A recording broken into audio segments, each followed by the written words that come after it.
Homeless boy saves a millionaire tied up in the forest. His gesture moved everyone. No one knew his name until he appeared carrying one of the richest men in the city. The billionaire was on the brink of death, and he could have simply walked away.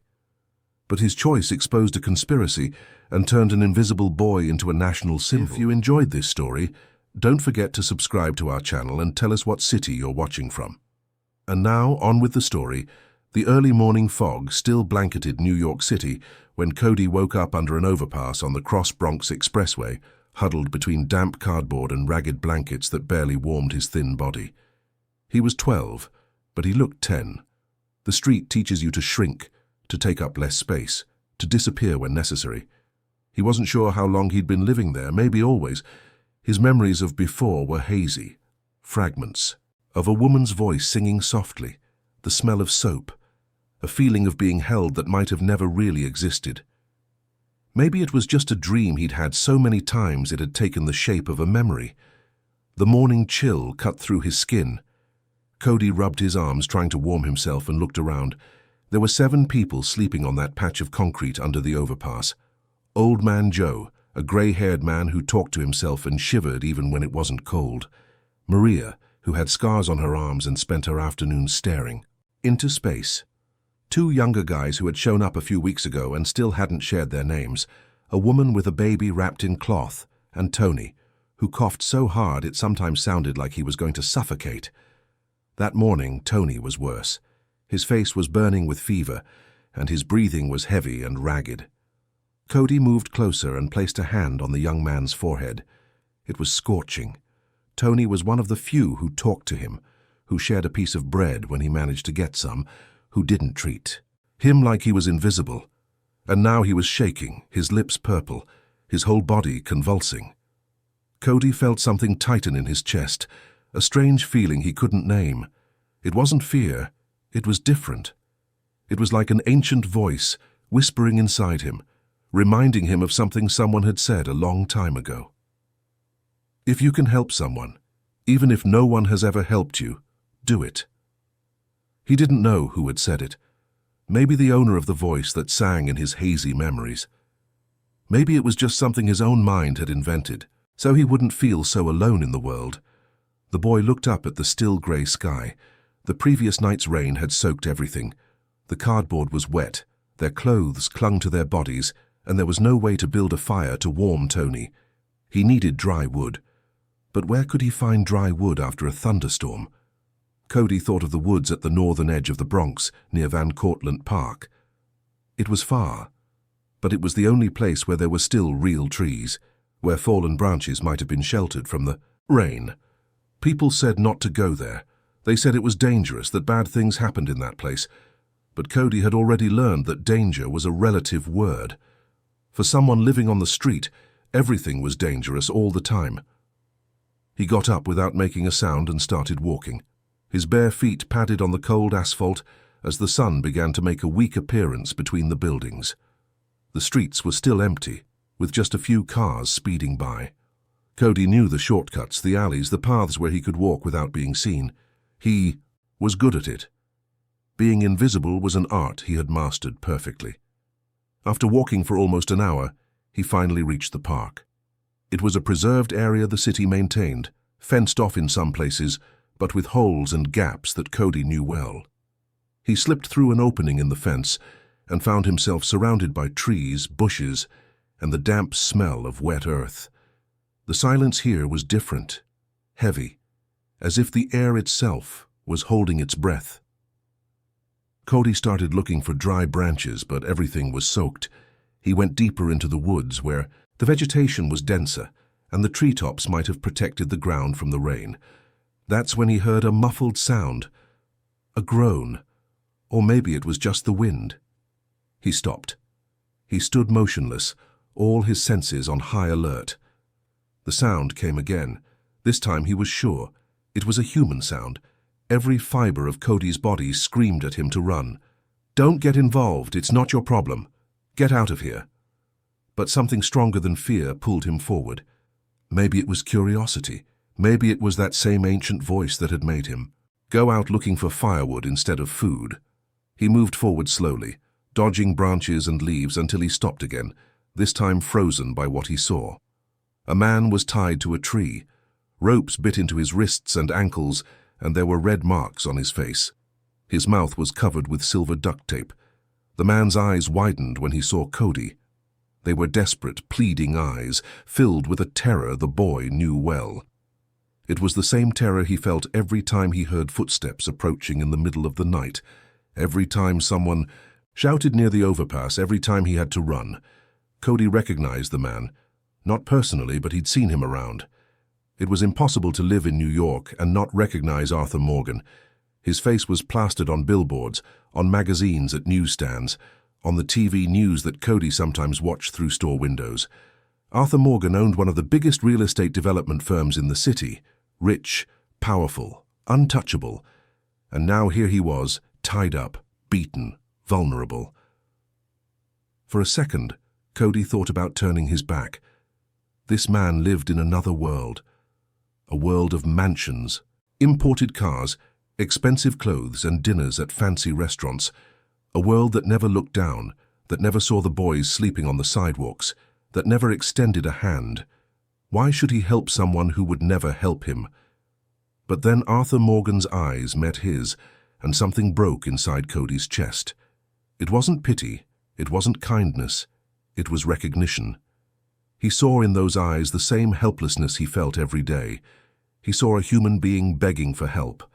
And he realized that in the end, maybe there wasn't that much difference between them in that moment. They were both alone. They were both scared. Cody approached and with trembling hands pulled the duct tape from Arthur's mouth. The man coughed, choked, tried to speak, but his voice came out hoarse and weak. "Please, get me out of here. They're coming back. Please." "Who's coming back?" Cody asked softly, already starting to work on the knots of the ropes. "No time to explain. Just get me out of here. Please, kid. They'll be back any minute. If they find me still here, they'll take me, and I can't. The ropes were thick and tight. Cody's fingers ached as he tried to undo the knots, but he didn't stop. He used his nails, his teeth, pulling with all the strength he had. Arthur groaned in pain with every movement, but didn't ask him to stop. Finally, after what felt like hours, but was only minutes, the last rope came loose. Arthur Morgan fell to his knees, his legs too numb to support him. He tried to stand, and couldn't. Cody realized the man was badly hurt, not just on the outside, but on the inside too. Something was broken, maybe his ribs, maybe his legs. "I can't walk," Arthur whispered, panic in his voice. "Kid, you have to help me. You have to get me out of here." Cody looked around. He was alone with a grown man, much bigger and heavier than him. Carrying him would be impossible, but dragging him might work. He slipped his thin arms under Arthur's armpits and started to pull. The man cried out in pain but bit his lip and let Cody continue. It was a slow, torturous journey. Cody would drag Arthur a few feet, stop to catch his breath, and start again. The boy's hands were bleeding, his back ached, but he didn't give up. They got out of the woods, crossed empty streets, past people who averted their gaze as if they didn't see them. Cody knew that look well. It was the same look he got every day. The difference was that now Arthur Morgan was invisible too. When they finally reached the NYPD precinct on the Grand Concourse, Cody was exhausted. He yelled for help before he even got to the door. Police officers ran out, took Arthur in their arms, and asked questions Cody could barely answer. A squad car was called and an ambulance arrived in minutes. Arthur Morgan was rushed away while Cody just stood there trying to process what had just happened. An officer approached him. "Kid, you saved that man. Do you know who he is?" Cody shook his head slowly. "I know he's important." "Important is an understatement. He's Arthur Morgan. He's been missing for 3 days. His whole family is frantic. The whole city's been looking for him, and you found him. What's your name?" "Cody." "Cody what?" The boy fell silent. He didn't have a last name, or if he did, he didn't remember it. He had nothing but the name someone had once given him. "Just Cody," he finally answered. The officer jotted something down on a notepad. "We're going to need you to stick around to give a statement, okay?" Cody nodded, but inside he was already planning his escape. He couldn't stay. He couldn't answer questions. He couldn't be seen. Being seen meant being caught, being taken away, being put somewhere he couldn't leave. He needed to get back to the overpass. He needed to check on Tony. He needed to get back to the only place he knew as home, even if it wasn't really a home. But before he could act, a news crew arrived. Cameras, microphones, bright lights. A reporter started asking questions about the rescue, about how Arthur Morgan had been found, about the investigation. And then someone pointed at Cody. It was that kid right there who brought him in. He saved Arthur Morgan. The cameras turned. The lights flashed in his face. Cody shrank back, covering his eyes with his arm. He didn't want this. He didn't want to be seen. He didn't want them asking his name, his age, where he came from. He didn't want them to find out that he didn't officially exist, that he was just one more among the many the city pretended not to see.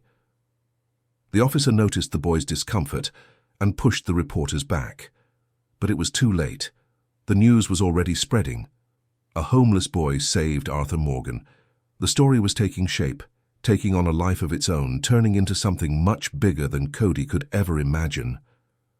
Hours later, when he finally managed to slip away from the precinct, Cody ran back to the overpass. But when he got there, he realized something had changed. People looked at him differently. Old Man Joe smiled and said he'd seen him on TV. Maria held his hand and said he was brave. Even the guys who never spoke gave him a nod of acknowledgement. Tony still had a fever, but Maria had gotten some dry blankets from a nearby church and was keeping him warm. Cody sat down next to him, relieved to see that the young man was at least a little better. "You're crazy, Cody," Tony whispered in a weak voice. "You saved the richest guy in the city. Now everyone's going to know who you are." Cody didn't answer. He just looked at the sky, which was starting to darken again, and felt a tightness in his chest. Tony was right. Now everyone knew who he was, and that wasn't good. That was dangerous. Because when you're invisible, no one can hurt you. But when they see you, when they know your name, when they point cameras at you, everything changes. And Cody wasn't ready for that change. The next morning, Cody woke to the sound of voices. They were different from the voices he was used to hearing under the overpass. Firm, polite, authoritative voices. He opened his eyes and saw two women in suits and a social services vehicle parked nearby. "We're looking for a boy named Cody," one of them said. "We need to talk to him." Cody's heart pounded. He got up slowly, ready to run, but Old Man Joe gently took his arm. "Easy, kid. They just want to talk. They're not here to take you away, not yet." Cody took a deep breath and approached the women. One of them knelt down to his level and smiled. "Hi, Cody. My name is Beatrice. I'm a social worker. This is Dr. Reynolds from Child Protective Services. We're here because we need to talk to you about what happened yesterday." "I didn't do anything wrong," Cody said quickly. "No one's saying you did. On the contrary, you did something very brave. But now we need to take care of you too. You're a child and you can't live like this on the streets. It's not safe." "I can take care of myself." "I'm sure you can," Beatrice replied patiently. "But the law says that children need a home, a school, and proper care. And we're here to help you get that," Cody shook his head. "I don't want help. I just want to be left alone." Dr. Reynolds stepped closer. "I know you must be scared, but you don't have to be. We'll find a good place for you to stay. A place where you can sleep in a real bed, take a hot shower, go to school. Wouldn't that be nice?" Cody didn't answer. He didn't believe them. He'd heard promises before. Promises that were never kept. People who said they would help and then disappeared. He didn't trust anyone, especially not people in suits who showed up with smiles and pretty words. But as the social workers were talking to him, a gleaming black car pulled up beside the overpass. A driver got out and opened the back door. From inside the car, using crutches, and with his face still bruised, emerged Arthur Morgan. Cody froze. The man he had saved was here at the overpass in the middle of the street, where no one like him ever set foot. Arthur approached slowly, leaning on his crutches, and stopped in front of Cody. "Hey, kid, I came to thank you." Cody didn't know what to say. He just stared at the man, not understanding what was happening. "You saved my life," Arthur continued, "and I don't have the words to thank you for what you did. But I want to repay you. I want to help you." "You don't have to," Cody mumbled. "Yes, I do." Arthur looked around, at the overpass, the cardboard, the people who lived there. "You can't keep living like this. No child should. And I want to give you a chance at a different life, a better life." Cody felt a wave of anger rise in his chest. A better life? What did this man know about life? What did he know about the cold, the hunger, the fear of falling asleep and not waking up? What did he know about being invisible? "You don't know me," Cody said, his voice trembling. "You don't know anything about me. Why do you want to help me?" "Because you helped me when you didn't have to, when you had every reason not to. And that showed me something I had forgotten a long time ago, that there's still goodness in the world. And I want to pay that goodness forward. Please let me do this." Cody looked at Arthur, at the social workers, at Old Man Joe and Tony watching from a distance. He felt cornered, trapped.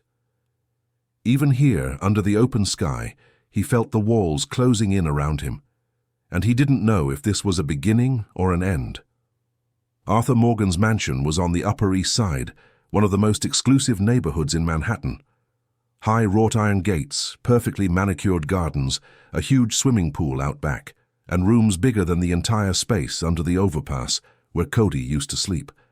The boy stepped into the living room for the first time, his bare, dirty feet on the white marble, and felt like he didn't belong. Nothing there made sense to him. The lights were too warm, the sofas too soft, the silence too clean. For the first few days, Cody barely spoke. He just watched everything with suspicion, waiting for the moment the mask would fall and he'd be sent back to the street, because that's how it always worked. People made promises, acted kind for a few days, and then gave up. He'd seen it happen to other kids. He knew he was no different. The housekeeper, Mrs. Irene, a woman with her hair in a bun and a perpetually spotless apron, tried to talk to him, but Cody wouldn't answer. She prepared hearty meals, but he ate quickly and secretively, as if someone might snatch his plate away at any moment. Mrs. Irene would sigh and tell Arthur that the boy just needed time. Arthur was slowly recovering from his injuries. He still used crutches and had trouble moving, but he made a point of spending a few hours with Cody every day. He talked about simple things, about the day, the weather, about nothing in particular. Cody listened in silence, not understanding why this man was trying so hard. One day Arthur took Cody to a room on the second floor. It was a spacious room with a large bed, a light wood wardrobe, empty shelves waiting to be filled, and a window overlooking the garden. "This is your room," Arthur said. Cody looked around and shook his head. "I'm not staying here long. You don't have to do this. You can stay as long as you need. There's no deadline, no conditions. This is yours now." "Nothing is mine." Cody looked directly into Arthur's eyes. "Nothing ever has been, and it's not going to be now just because you think you're doing something good." Arthur took a deep breath. "I know it's hard to trust. I know you've been through things no child should ever have to go through, but I'm not going to give up on you. I'm not going to abandon you." Cody felt angry. Angry at those words, angry at that promise, because promises were dangerous. Promises made you believe, and when they broke, they hurt more than hunger or cold. Meanwhile, outside the mansion, the story was spreading across the city. Newspapers ran headlines about the boy who saved the tycoon. Social media buzzed with the news, and inevitably the first voices of suspicion emerged. A district attorney named Frances Carter, known for her toughness and skepticism in cases involving adoption by public figures, began to question Arthur's intentions. In a TV interview, she raised doubts about the relationship between the businessman and the boy. "The desire to help is very noble, but we need to ensure this child is being truly protected and not used to clean up someone's image. Arthur Morgan is a public figure. He knows the value of a good story for the media. We need to investigate whether there's a genuine interest in the child's well-being or if this is just a PR stunt." The DA's words resonated with a segment of the public. Comments appeared on social media questioning if Cody was being exploited. Some said a street kid should go to a shelter where he would receive proper care and not be exposed like this. Others argued that Arthur Morgan had the resources and means to offer the boy a better life. The debate quickly became polarized. Beatrice, the social worker who had spoken to Cody under the overpass, also had her reservations. In a meeting with Dr. Reynolds, she voiced her concerns. "This boy has no documents, no history. We know nothing about his background. How can we guarantee he's safe? What if Arthur Morgan has ulterior motives? What if he's just doing this to improve his public image after what happened?" Dr. Reynolds considered this. "We need to monitor the situation closely, but we also can't ignore that the boy is in a home with food, clothing, and security. That's more than he had before." "But for how long?" Beatrice insisted. "What happens when the media gets tired of this story? When it's no longer convenient to have a street kid living in the mansion? Will he be returned like an object that's no longer useful?" Their discussion reflected the growing tension surrounding the case. Meanwhile, inside the mansion, Cody noticed the subtle changes. Arthur would take phone calls in a low voice, closing his office door when someone mentioned his name. Mrs. Irene would sigh as she read the news on her phone. The atmosphere was heavy, even if no one talked about it directly with Cody. One night Cody was in the hallway when he heard voices coming from Arthur's office. The door was ajar. He crept closer and listened.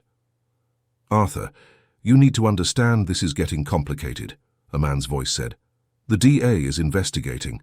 There are rumors they're going to question your fitness to adopt. They're saying you're using the boy to divert attention from the kidnapping investigation. You need a better lawyer. You need a strategy." "I'm not using this boy for anything," Arthur replied firmly. "He saved my life, and I'm going to repay him by giving him a chance at a decent life. If anyone wants to question my intentions, let them, but I'm not giving up on him." "You're being naive." The voice grew harsher. "This kid has no records, no family, no past. You don't know where he came from, what he's done, who he is.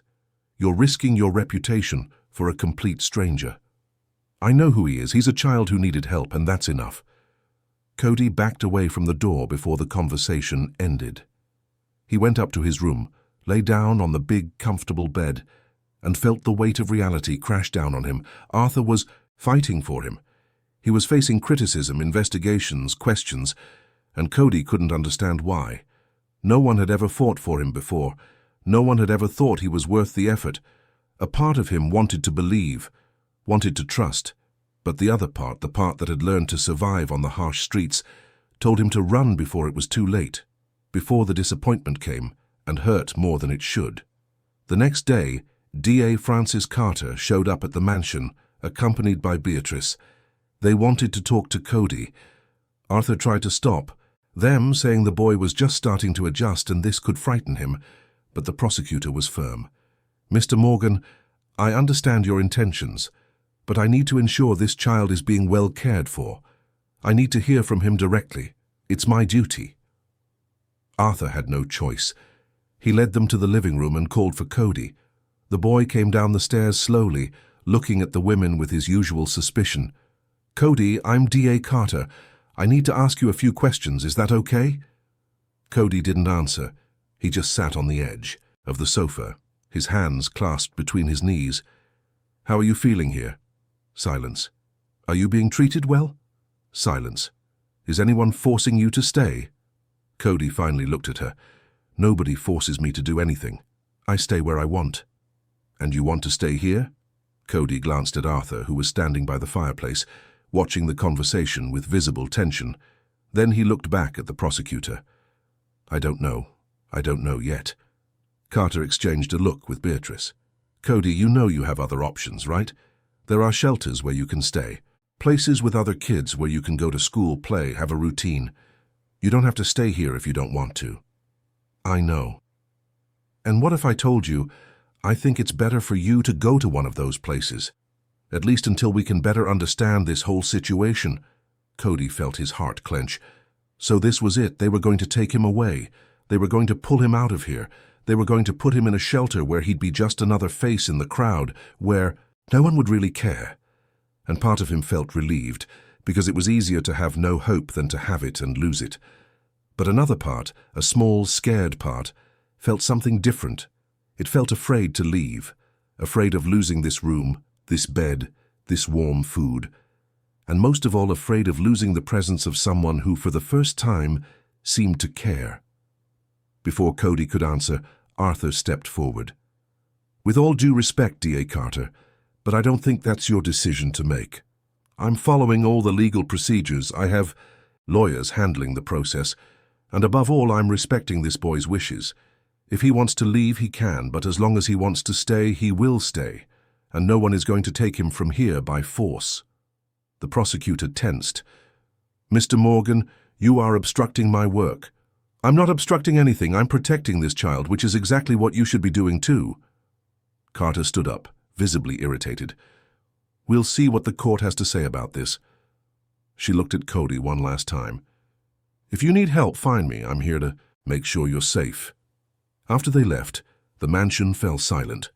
Arthur sat down heavily on the sofa, rubbing his face with his hands. Cody remained where he was, not knowing what to say or do.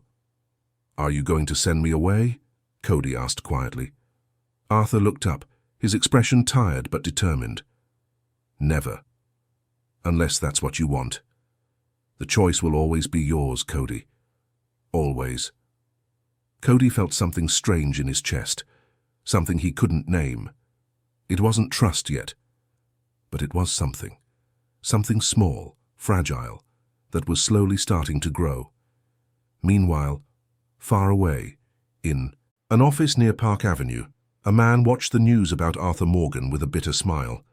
His name was Richard Taylor, and he had been Arthur's partner for many years, until a series of bad decisions and failed investments left him indebted and ruined. While Arthur continued to prosper, Richard sank into debt and resentment. It was Richard who had planned everything. He knew Arthur's routine, he knew his schedules, his routes, his habits. He had hired people to execute the plan.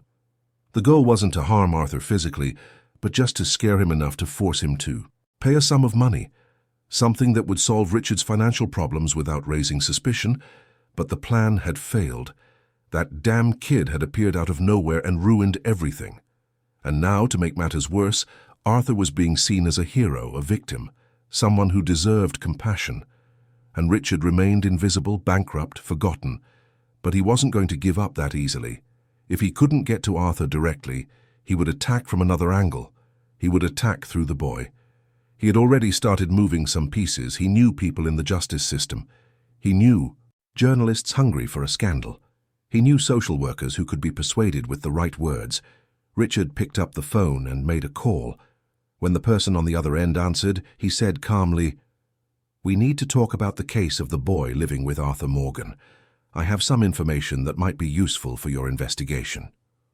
On the other end of the line, D.A. Francis Carter listened intently. And just like that, without anyone knowing, the pieces of a new game began to move. A game where Cody was just a pawn, but a crucial one, and where the outcome could change everything. Back at the mansion, Cody was in the garden looking at the plants when Mrs. Irene approached with a tray. "Brought you a snack, orange juice and some warm muffins." Cody took the glass of juice and drank it slowly. Mrs. Irene sat next to him on the wooden bench. "I know it's hard for you to trust us. I know you've been through a lot of bad things, but I want you to know that Mr. Morgan is a good person. He really wants to help you. It's not an act." "How do you know?" Cody asked without looking at her. "Because I've worked for him for 15 years. I saw him build everything he has with honest work. I saw him help a lot of people without expecting anything in return, and I've seen the way he looks at you. It's the same way he used to look at his son." Cody turned his head sharply. "Son?" Mrs. Irene sighed. "He had a son, Gabriel. He died 5 years ago in an accident. He was 13. Since then, Mr. Morgan has never been the same. He became more withdrawn, more serious. He threw himself into his work to forget the pain. But when you showed up, when he saw you in those woods, something woke up in him, something that had been dormant for a long time." Cody didn't reply. He just stared at the garden, trying to process that information. Arthur had lost a son. He knew the pain of loss. Maybe, in some strange way, they weren't so different after all. That night, Cody had a nightmare. He dreamed he was back under the overpass. But when he woke up, everyone was gone. Old man Joe, Maria, Tony. They had all disappeared, and he was completely alone. He woke up sweating, his heart racing, and realized he was in an unfamiliar room. It took him a few seconds to remember where he was. He got out of bed and left the room. The house was dark and silent. He went down the stairs slowly and saw a light on in Arthur's office. The door was open. Cody approached and saw Arthur sitting in his chair, looking at a framed photo in his hands. "Can't sleep?" Arthur asked without taking his eyes off the picture. Cody entered the office. "I had a nightmare." "I have nightmares too." Arthur finally looked at Cody. "I dream about things I've lost, about people who aren't here anymore." "Is that your son?" Cody pointed to the photo. Arthur nodded. "Gabriel. He was your age when it happened. They say time heals, but I think it just teaches you to live with the pain." Cody moved closer and looked at the photo. It was a smiling boy with dark hair and bright eyes. He looked happy. "Do you still think about him?" "Every day." Arthur put the photo back on the desk. "He loved soccer, loved to draw, and was afraid of the dark. He slept with a nightlight on in the hall. He was so full of energy, of life. And then, suddenly, he was gone. And I didn't know how to handle it. I didn't know how to go on." "How did you go on?" Arthur gave a sad smile.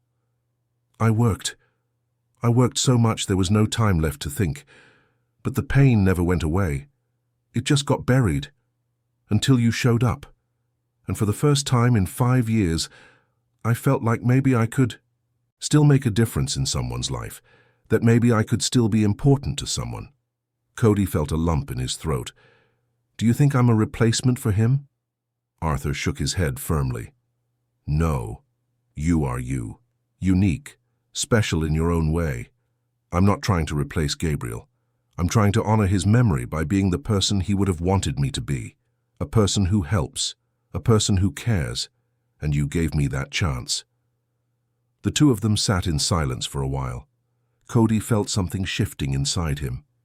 The armor he had built around his heart was starting to crack, and he was afraid of what would come next.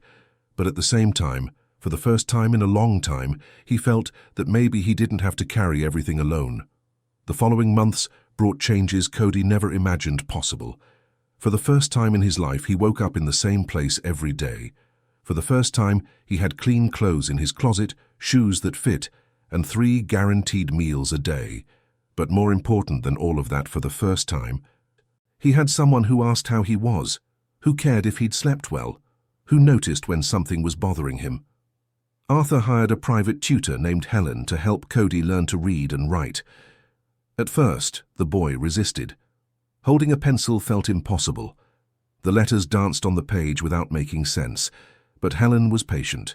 She didn't pressure him, didn't demand immediate results. She just sat beside him every day and told him he was capable. Slowly, Cody began to decipher words. The first word he managed to read on his own was his own name. He stared at the 4 letters written in his notebook and felt a strange emotion. It was as if by reading his name he became more real, as if he finally truly existed. But not everything was progress.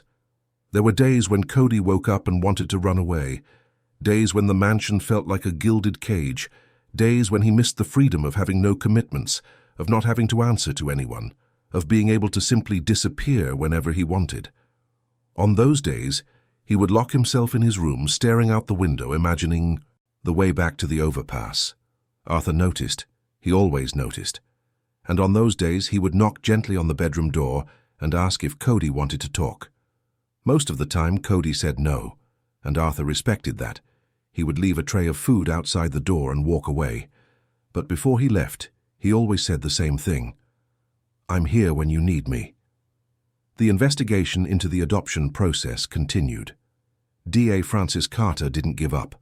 She called meetings, requested reports, questioned the household staff, and talked to neighbors. She was determined to find something that proved Arthur was unfit to care for Cody. But to her frustration, she found nothing. Every report described a dedicated, present man who cared for the boy with genuine affection. That's when Richard Taylor stepped in more directly. He approached Beatrice, the social worker, and planted seeds of doubt. He said he'd known Arthur for years, that he knew about questionable business deals, about agreements made in the shadows. He had no concrete proof, but he had stories. And stories, when told the right way, could be more powerful than facts. "Do you really think a man like Arthur Morgan gets rich by being honest?" Richard asked Beatrice over coffee in a quiet diner. "He has connections. He knows how the system works. And now he's using this boy to clean up his image. It's obvious." Beatrice listened attentively, but also cautiously. She didn't know Richard, didn't know where he came from or what his intentions were, but his words echoed her own concerns. "If you have information about irregularities, you should take it to the DA's office," Beatrice replied. "I already have, but I need more people on my side. I need someone who's close to the boy, who can observe from the inside. You could do that. You could help protect this child." Beatrice didn't answer immediately. She knew there was something off about this man, something that didn't add up. But at the same time, her mission was to protect Cody. And if there really was something wrong, she had to find out. Meanwhile, at the mansion, Cody was making surprising progress. He could now read whole sentences, write his full name, which now provisionally included the last name Morgan until the adoption was official, and even do simple math. Helen said he had a sharp mind, hidden under years of missed opportunities. One day, Arthur took Cody to see the headquarters of his development firm. It was an imposing skyscraper in the heart of the city, with dozens of floors and hundreds of employees. Cody had never been inside a place like it. Everything was big, clean, organized. People rushed around, carrying briefcases and talking on their phones. No one paid any attention to him, and Cody felt a strange sense of relief. Here, at least, he was invisible again. Arthur took Cody to his office on the top floor. The view was breathtaking. You could see the entire city, the buildings, the streets, the bridges, and somewhere down there Cody knew was the overpass where he used to sleep, where Old Man Joe, Maria, Tony, and the others still were. He felt a pang of guilt. Why was he the lucky one? Why had he been saved and not the others? "What do you think?" Arthur asked, seeing the thoughtful expression on the boy's face. "It's big. It took me years to build all this. I started with almost nothing. I worked on construction sites, carried cement, learned every detail of the business, and little by little I built this." Arthur paused. "Do you know why I'm showing you this?" Cody shook his head. "Because I want you to know that it's possible. It doesn't matter where you come from. It doesn't matter what you've been through. It's possible to build something. It's possible to change. And you're capable of it. You're capable of so much more than you imagine." Cody didn't answer. He just kept looking out the window, trying to believe those words. That night, during dinner, Arthur made an announcement. "Cody, I've been thinking. You need more than private lessons. You need to be around other kids, make friends, have a normal routine, so I've decided to enroll you in a school." Cody's fork stopped in midair. "School?" "Yes, a good school, where you'll have excellent teachers and classmates your age. I know it might be scary at first, but it will be important for you." Cody felt panic rising. "I don't want to go to any school. I don't need it." "Yes, you do. An education is the one thing no one can ever take from you. It's your weapon, your protection. Trust me." But Cody didn't trust. Not in this. The idea of being stuck in a room full of strangers, of being judged, of being different, was terrifying. He knew he wouldn't fit in. He knew everyone would see him as the street kid, the poor little charity case, and he didn't want to be seen that way. In the following days, the tension between Cody and Arthur grew. The boy withdrew again, eating in secret, avoiding conversations. Arthur tried to talk to him, but Cody wouldn't budge. He was building the walls back up, protecting himself in the only way he knew how. It was Mrs. Irene, who finally got through to him. One afternoon, she came into Cody's room with an old box in her hands. "I found this in the attic. It's some of Gabriel's things. I thought you might want to see them." Cody looked at the box hesitantly. "I don't know if I should. Mr. Morgan said it was okay. He wants you to see." Mrs. Irene placed the box on the bed and left the room. Cody stared at the box for a long time before finally opening it. Inside were school notebooks, drawings, a deflated soccer ball, a team jersey, and several photos. Cody picked up one of the photos. It showed Gabriel on what looked like his first day of school. He was smiling, holding a new backpack, standing next to a smiling Arthur. Cody felt something tighten in his chest. Gabriel had gone to school. Gabriel had friends, had a normal life, had everything Cody never had, and still, he was gone. Life was unfair like that. It didn't matter how much you had. In the end, nothing was guaranteed. But maybe that was exactly why Arthur was insisting. Maybe he knew that time was too short, that opportunities didn't come back, that you had to seize them while you could. That night, Cody went down to the office where Arthur was working. "I'll go," Cody said bluntly. "I'll go to school. But if I don't like it, if it's bad, do you promise I don't have to keep going?" Arthur looked at the boy and nodded. "I promise, if it's truly unbearable, we'll talk and find another solution. But you have to try. You have to give it a chance." "Okay." The first day of school was as hard as Cody had imagined. The school was big, full of noisy kids and hurried teachers. Cody was introduced to the class as the new student and felt all eyes on him. Some looks were curious, others were pitying, and some were judgmental. Cody recognized every one of them. At recess, he stood alone in a corner of the playground. A few kids came over to talk, but he answered in monosyllables until they gave up and walked away. It was easier that way, safer. But there was one girl who didn't give up. Her name was Laura. She had curly hair and a wide smile. She sat next to Cody on a low wall and offered him half of her sandwich. "Hi, I'm Laura. You're Cody, right?" Cody nodded without taking the sandwich. "Don't worry. I know everyone's staring and talking, but after a few days they'll forget and you'll just be another student. It's always like this with new kids. I'm not just a new student. I know, I saw it on TV. You saved that businessman. That was really brave." "It wasn't bravery. It was just what I had to do." Laura shrugged. "Anyway, it was cool. And hey, if you need anything, like where the library or the cafeteria is, you can ask me. Okay?" Cody looked at her. There was something genuine in her smile, something that wasn't pity or morbid curiosity. It was just simple kindness, and he didn't quite know how to handle it. "Okay," Cody replied softly. As the weeks went by, Cody started to get used to school. It wasn't comfortable, but it wasn't unbearable either. Laura remained friendly, and gradually other kids began to treat him normally. He was still different, still felt out of place, but he was learning. He was growing. Meanwhile, Richard Taylor intensified his efforts. He convinced an investigative reporter named Frank Diaz to do a story on Arthur Morgan. Frank was known for his exposé work, for digging up scandals and taking down public figures. Richard fed him false leads, doctored documents, and paid off witnesses. The story aired on a major news program. Frank accused Arthur of being involved in shady business deals, of using the boy's case to divert attention from investigations, of building a false image as a benefactor. There was no concrete proof, but the narrative was compelling. And in the age of social media, compelling narratives spread faster than the truth. Arthur watched the program, his face pale.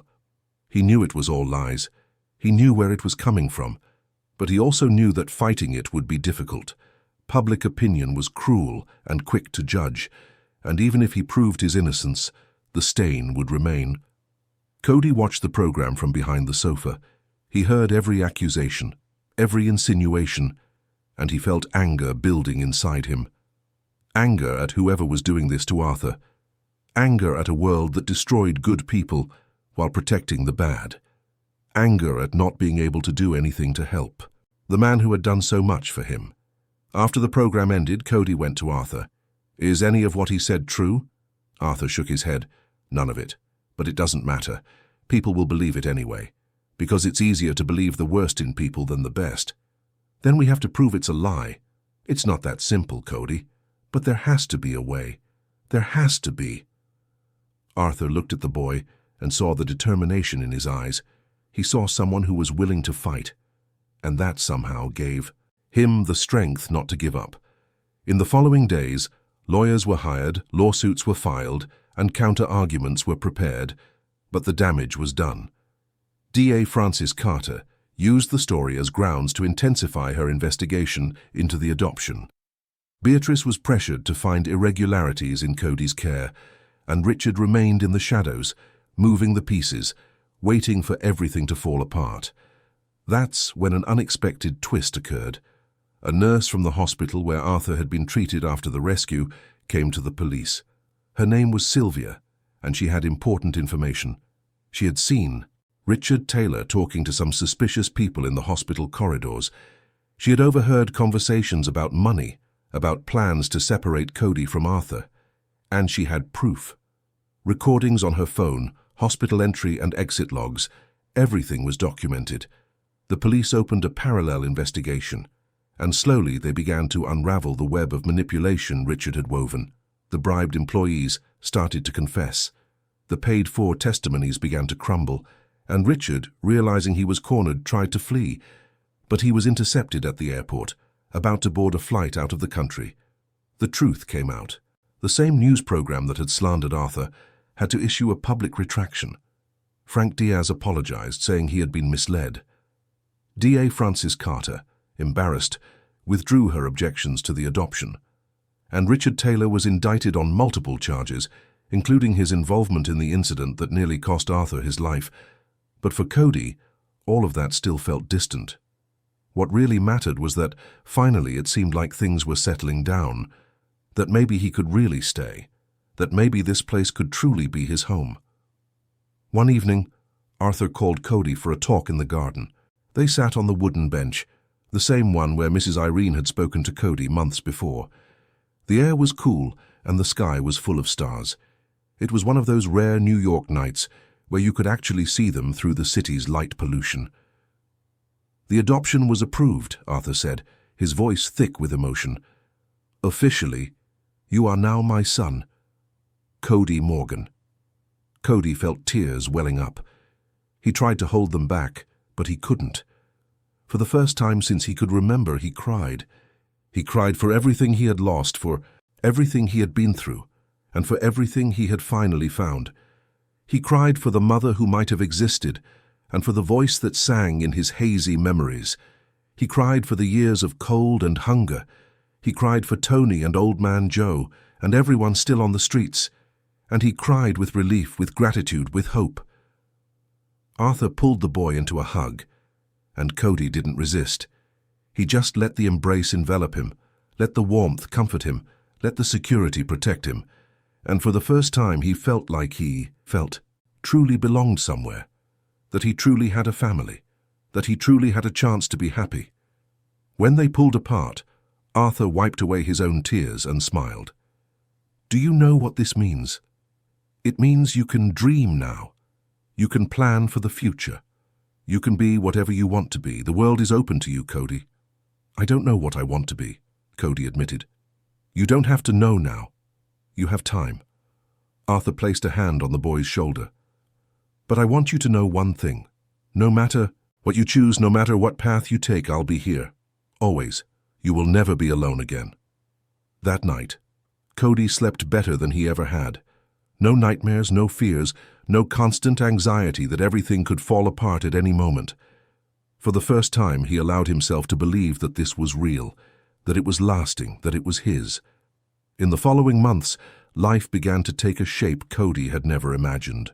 School got easier. Laura became his best friend, and they spent recesses talking about everything and nothing. Cody still struggled with some subjects, but he was progressing. Helen said he had a special talent for math, that he solved complex problems with impressive ease. Arthur started taking him on weekends to see places Cody had only ever seen from a distance. They went to Central Park, where Cody rode a bike for the first time and fell so many times Arthur lost count. They went to the museum, where Cody was fascinated by the art and the dinosaur skeletons. They went to the movies, where Cody ate popcorn for the first time and laughed so hard he forgot he was in a public place. But not everything was perfect. There were days when Cody still felt the weight of guilt. Guilt for being the chosen one. Guilt for being here while so many others were still on the streets. And it was this guilt that led him to ask Arthur a question during dinner one night. "Can I go visit the overpass? I want to see how everyone is doing." Arthur hesitated. He was afraid the visit would awaken a desire in Cody to go back. He was afraid of losing the boy he loved so much. But he also knew he couldn't cage Cody. He couldn't stop him from connecting with his roots, with the people who were part of his story. "We can go together," Arthur finally replied. "Tomorrow, if you want." The next day, they drove to the overpass in the Bronx. It was a Saturday morning and the city traffic was light. When they arrived, Cody saw that a lot had changed. Maria wasn't there anymore. Someone said she'd gotten a spot in a shelter. Old Man Joe was still there, but he seemed weaker, more faded. And Tony had left without a trace. Cody's heart ached. The world kept spinning, people kept moving, and he had lost touch with those who were once his only family. Old Man Joe recognized Cody immediately. "Kid, you've grown. You look different." "How are you, Joe?" Cody asked, sitting down next to the man. "Getting by? Some days are better, some are worse, but I'm alive. And you, are you doing okay?" "I am." Cody looked around. "I miss it here sometimes. I miss you guys." "Don't miss this place, kid. You got out. You achieved something most of us never will. Don't look back with longing, look forward with hope." Arthur watched the conversation from a distance, giving Cody his space. And it was in that moment that he had an idea that would change not only Cody's life, but the lives of many others. On Monday, Arthur called a meeting with his lawyers and managers. "I want to start a foundation that works with homeless children, that offers shelter, education, opportunities. I want to do for other children what I did for Cody." The people in the meeting were surprised but supported the idea. Arthur had the resources. He had the influence, and now he had a mission. When he told Cody about the foundation, the boy was silent for a long time. Then he looked at Arthur, his eyes shining. "Can I help? Can I be a part of it?" "Of course you can. In fact, I was counting on it. You know this reality better than anyone. You know what these kids need. Your voice will be essential." And so Cody found a purpose. He wasn't just a boy who was saved. He was someone who could help save others. And that gave new meaning to his story, to his pain, to his journey. In the following years, the Morgan Foundation grew and became a benchmark for working with vulnerable children. As Cody grew up, he became more and more involved. He gave talks at schools, met with public officials, visited shelters. He didn't hide his past. On the contrary, he used his story as a tool for transformation. He showed that it was possible, that it was worth not giving up, that every child deserved a chance. But amidst all this growth, there was a silent pain that Arthur carried, one that few knew about. The injuries he had sustained in the woods had left lasting effects, health problems that worsened over time. But he said nothing to Cody. He didn't want to worry him. He didn't want the boy to carry another burden. It was Mrs. Irene who noticed the increasing number of pill bottles in the bathroom cabinet, the more frequent doctor's appointments, the nights Arthur coughed and couldn't sleep, and she knew it wouldn't end well. But she also knew it wasn't her place to tell. It was up to Arthur to decide when and how to reveal that truth. Cody was 17 when Arthur finally decided to tell him the truth. It was a Sunday afternoon, and they were in the office reviewing reports from the foundation. The numbers were impressive. In 5 years, they had helped over 200 children get off the streets. Some had been adopted, others were in decent shelters, and many were studying with the help of scholarships the foundation provided. "Cody, I need to talk to you about something important," Arthur said, closing the report folder. The tone of his voice made Cody look up immediately. There was something different there, something heavy. "What is it?" Arthur took a deep breath. "Remember when I was rescued, or rather, when you rescued me from that situation in the woods?" "Of course I remember." "The things that happened that day, the injuries, they left scars, not just physical ones. My health was compromised." Arthur paused, searching for the right words. "The doctors discovered some time ago that I have a serious condition, something that's progressing and has no cure." Cody felt the world stop. "What are you saying?" "I'm saying my time is limited. I don't know how much I have left, maybe a year, maybe less. The words didn't make sense. Arthur was right there in front of him, looking tired but no different than usual. How could he be saying this? How could he be talking about limited time as if he were talking about the weather? No. Cody shook his head. This can't be happening. You can't just tell me this. I know it's hard, believe me, it was hard for me to accept too, but I need you to know. I need you to be prepared. Prepared? Cody shot up from his chair. How am I supposed to be prepared for this? I just found you. I just got a family. And now you're telling me you're leaving? I'm not leaving by choice, Cody. If I could stay forever, I would. But that's not how life works, and that's exactly why we have to make the most of the time we have. We have to live every day like it's important. Because it is. Cody felt tears streaming down his face. He didn't want to cry. He didn't want to seem weak, but he couldn't stop them. It was as if everything he had built, all the security he had gained, was crumbling all over again. Arthur stood up, and hugged his son. Cody resisted at first, but then he gave in and sobbed on the shoulder of the man who had saved him, who had taken him in, who had loved him when no one else did. "It's going to be okay," Arthur whispered. "You're strong. You've always been strong, and you'll continue to be strong after I'm gone. I don't want to be strong. I just want you to stay." The following months were difficult. Arthur started to get more tired, needing more help with simple tasks. But he never lost his good humor, never stopped smiling. At Cody, never stopped telling him how proud he was. They started doing things they had always put off. They traveled to the coast and spent a week at the beach, where Cody learned to swim and Arthur sat on the sand, watching with a smile. They went to concerts, restaurants, places Arthur wanted to show Cody before he no longer could. One evening, as they watched the sunset from the mansion's terrace, Arthur made a confession. "You know, Cody, I spent so much of my life chasing success, money, recognition. I thought that's what mattered. But when I lost Gabriel, I realized I had lost what truly mattered. Time with him, time that would never come back." Cody listened in silence. "And then you appeared, and you gave me a second chance, a chance to be the father I should have been, a chance to be present, to truly matter. And for that I am eternally grateful. You didn't just save my life that day in the woods. You saved my soul." "You saved me too," Cody said quietly. "In ways you can't even imagine." "I know. And that's the miracle of life, isn't it? We save each, save other." Arthur looked at the darkening sky. "Pay attention to this, Cody. When I'm gone, keep saving, keep helping, because that's what gives life meaning. It's not what we accumulate, but what we share." It was on a winter morning that Arthur didn't wake up. Mrs. Irene went to call him for breakfast and found him sleeping, a peaceful expression on his face. The doctors said it was peaceful, that there was no suffering, but for Cody, there was no comfort in that. Because peaceful or not, Arthur was gone, and he left a huge void. The funeral was crowded. Business leaders, politicians, employees from the firm, families who had been helped by the foundation, they all came to pay their respects. But for Cody, it was all a blur. He was there, wearing the black suit Arthur had bought for him, but he wasn't really present. He was lost in memories.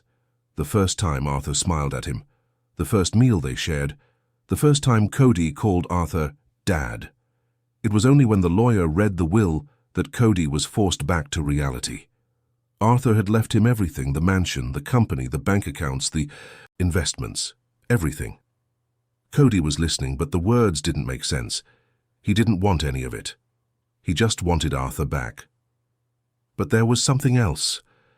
Arthur had left a letter addressed to Cody, to be read after he was gone. The lawyer handed him the envelope reverently, and Cody put it in his pocket. He wasn't ready to read it. Not then. It took days before he finally gathered the courage. It was night, and he was in the room that had been his for so many years.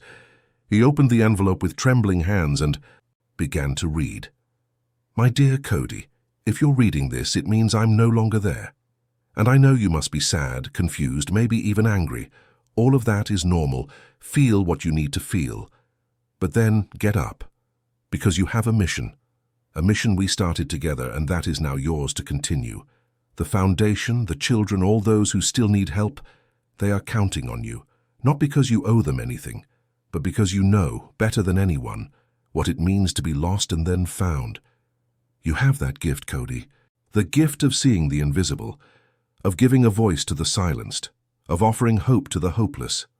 And I know you will continue to do that, not for me, but for yourself, because that's who you are. I want you to know that there isn't a single day I regretted taking you in. You were the greatest gift of my life. You gave me purpose when I had none left. You taught me that love doesn't require blood. It only requires a heart, and my heart was and always will be yours. Be happy, my son. Live fully, love without fear, and know that wherever I am, I will be proud of you, always, with all my love, Arthur. Cody carefully folded the letter and put it away. He cried one more time, but this time it was different. It wasn't just sadness, it was also gratitude. Gratitude for having had those years with Arthur. Gratitude for learning what love was. Gratitude for having had the chance to be the son of an extraordinary man. In the following months, Cody had to grow up faster than he would have liked. He took over the leadership of the foundation, with the help of Helen, who became his mentor and advisor. The development firm was managed by trusted professionals, but Cody participated in major decisions, honoring the legacy Arthur had built. But it was when he turned 18 that Cody made a decision that would change everything. He decided he needed to do more. The foundation was helping, but there were so many others still on the streets, invisible, forgotten, and he knew he couldn't turn his back, so he started going back to the streets, not as someone in need, but as someone who offered help. He brought food, blankets, talked to people, listened to their stories, and slowly he began to understand something Arthur had always known, that every person has a story, that every life matters, that no one should be invisible. One night he found a boy sleeping under an awning. He was about 10, the same age Cody had been when he was found. The boy woke up startled as Cody approached. "It's okay. I'm not going to hurt you. I brought food. Are you hungry?" The boy nodded slowly, suspiciously. Cody sat down next to him and offered a sandwich. They ate in silence for a while. "What's your name?" Cody asked. "Raphael." "Nice to meet you, Raphael. I'm Cody." Cody looked at the boy and saw himself years ago. He saw the fear, the mistrust, the loneliness. "Are you alone?" Raphael nodded. "How long?" "I don't know. A long time." Cody felt his heart ache. He knew exactly what that was like. He knew what this boy was feeling. And he knew he had a choice. He could offer food and walk away, as so many did. Or he could do something different. He could offer something Raphael had perhaps never received. Chance. "Raphael, do you want to get out of here? Do you want to have a real place to sleep, food every day, maybe go to school?" The boy looked at Cody with suspicion. "Why do you want to help me?" "Because someone helped me once, when I needed it most, and it changed my life, and now I want to do the same for you, if you want, of course. The choice is always yours." Raphael was silent for a long time. Cody could see the internal struggle, the fear of trusting, the fear of being let down, the fear of believing things could be different. But he could also see something else, a tiny spark of hope, the same spark he had felt when Arthur extended his hand. "I want to," Raphael said finally, his voice barely a whisper. Cody smiled. "Then let's go. I'll take you to a safe place, and tomorrow we'll talk about what comes next. But tonight, you're going to sleep in a real bed. I can promise you that." He took Raphael to the foundation, where they had rooms ready for emergencies. The boy took a shower, ate a hot meal, and slept in a soft bed for the first time in years. And Cody watched him for a few minutes, remembering when he had been in that position, remembering how scary and wonderful it was at the same time. In the years that followed, Cody continued this work. He didn't just stay in the foundation's office. He went to the streets, got to know the kids, listened to their stories, offered help. Some accepted, others didn't. But he never gave up. He never turned his back. Raphael was just the first. Then came Maria, John, Isabella, Peter, and so many others, each with their own story, their own pain, their own scars, and Cody welcomed them all, not as a savior, but as someone who understood, someone who had been there, someone who knew it was possible. The foundation grew and became a national reference. Cody gave interviews, wrote a book telling his and Arthur's story, and traveled the country speaking about the importance of seeing the invisible. But he never lost touch with the streets. He never forgot where he came from. One afternoon he was visiting one of the foundation's shelters when a young man, a 15-year-old named Lucas, approached him. "Cody, can I ask you something?" "Of course." "How did you do it? How did you get through everything you went through and not give up?" Cody thought for a moment before answering. "I think it's because I got help at the right time, and because I learned that our story doesn't define who we are.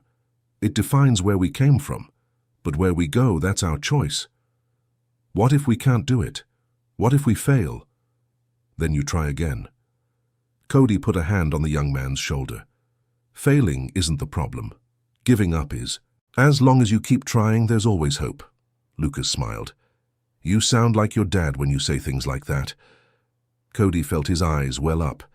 It was the greatest compliment he could ever receive.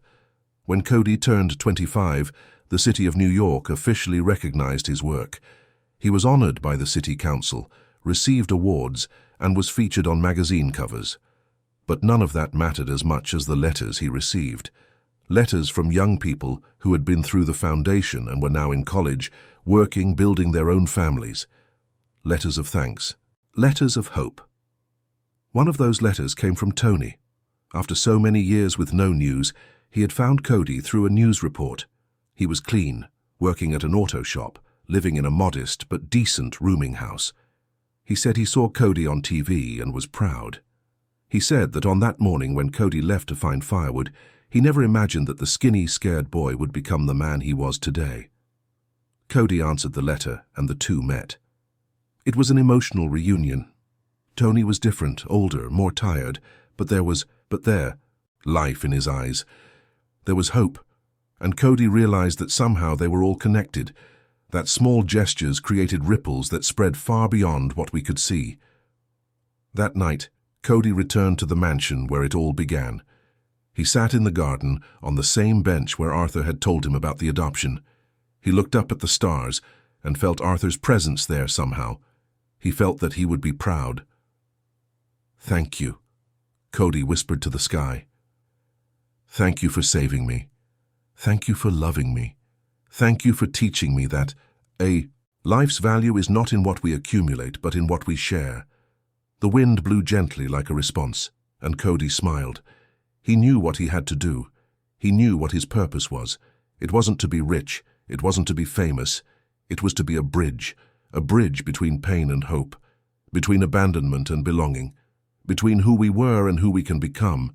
And as long as he had strength, as long as he had life, he would continue to be that bridge. For Raphael, for Lucas, for all the others still, lost in the shadows, waiting for someone to see them, waiting for someone to care, waiting for someone to tell them they mattered. Because in the end, that's what Arthur had taught him, that everyone matters, that every life has value, and that a single act of kindness can rewrite destinies. It can turn pain into purpose. It can turn an abandoned child into a man who changes the world. And Cody was ready to continue that mission, not because he had to, but because he wanted to, because it was who he had become, and because he knew that. Somewhere Arthur was smiling, proud of the son he was lucky enough to find in those woods, on a rainy morning that changed everything. The story of Cody and Arthur became more than a personal story. It became a symbol, a reminder that kindness still exists, that it's worth helping, that it's worth believing, and that sometimes saving someone is also saving yourself. Years later, when Cody had gray hair at his temples and wrinkles around his eyes, he still visited the streets. He still talked to the forgotten. He still extended a hand to those in need, and he always told the story of Arthur, the man who saved him, the man who loved him, the man who taught him that family isn't blood, it's a choice. And in every child he helped, he saw a little of himself. And in every smile he received, He saw a little of Arthur, and he knew that somehow the two of them would live on, not in newspaper headlines or awards, but in the hearts of those they had touched, in those who were seen when the whole world had turned its face away, because that was true immortality. Not living forever, but living in a way that echoes through eternity, touching lives in such a way that even when you're gone, something of you remains. In the smile of a child, in the hope of a young person, in the strength of someone who keeps trying because someone believed in them when no one else did. And Cody knew he had achieved that Arthur had achieved that, and that together, even separated by time, they would keep saving, keep loving, keep showing that the greatest force in the world isn't in power or wealth. It's in the courage to choose to help, the courage to choose to love, the courage to choose to see. And as long as there were people like Cody in the world, there would be hope, there would be light, there would be love. End of story. Dear listeners, we hope the story of Cody and Arthur has touched your heart. If you were moved by this journey of resilience, love and transformation, please leave a like, subscribe to the channel, and tell us in the comments what part of the story resonated with you the most. Every day we bring you intense stories like this one, revealing the deepest side of the human soul and reminding us that a single act of kindness can change everything. We'll see you in the next episode with another story that will stir your emotions and make you reflect on the true meaning of love and family.